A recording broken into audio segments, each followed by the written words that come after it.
এবার আর কোনো বাধা থাকলো না ইরানের। পরমাণু কর্মসূচি বাস্তবায়ন করতে আর কোনো নিয়মনীতি অনুসরণ করতে হবে না বলে মনে করছেন অনেকেই।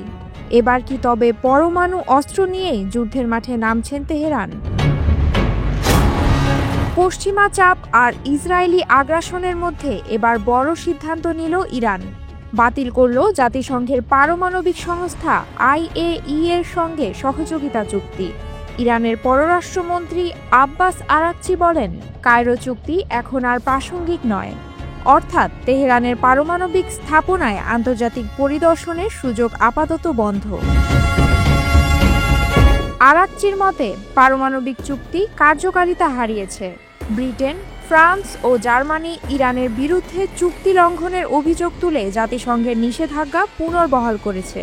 ইরান এসব অভিযোগ অস্বীকার করেছে। তিনি বলেন, তিনটি দেশ তেহরানের ওপর চাপ প্রয়োগ করে ফলাফলও পেয়েছে।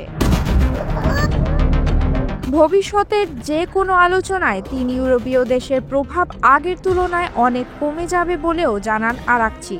তিনি জানিয়েছেন, এই দেশগুলো নিজেদের প্রভাব কমিয়েছে, ফলে আলোচনার যৌক্তিকতাও প্রায় বিলুপ্ত হয়ে গেছে। ইরান IAEA এর বিরুদ্ধে দ্বিমুখী আচরণের অভিযোগ তুলেছে। তেহরান বলছে, পারমাণবিক অস্ত্র বিস্তার রোধ চুক্তির আওতায় থাকা সত্ত্বেও সংস্থাটি ইসরায়েলের হামলার নিন্দা জানাতে ব্যর্থ হয়েছে। ফলে সংস্থার নিরপেক্ষতা নিয়ে প্রশ্ন উঠেছে। জুনে যুক্তরাষ্ট্র ও ইসরায়েলের হামলায় ইরানের বেশ কিছু পারমাণবিক স্থাপনা ক্ষতিগ্রস্ত হয়। পরবর্তীতে তেহরান IAEA এর সঙ্গে সহযোগিতা স্থগিত করে। পশ্চিমা জোটের অভিযোগ, ইরান গোপনে পারমাণবিক অস্ত্র তৈরির চেষ্টা করছে, যা ইরান সবসময় অস্বীকার করেছে। তারা বলেছে, কর্মসূচিটি বেসামরিক এবং আন্তর্জাতিক চুক্তি অনুযায়ী ইউরেনিয়াম সমৃদ্ধ করার অধিকার তাদের রয়েছে। ইরানের কিছু সংসদ সদস্য NPT থেকে বের হওয়ার প্রস্তাব দিয়েছেন।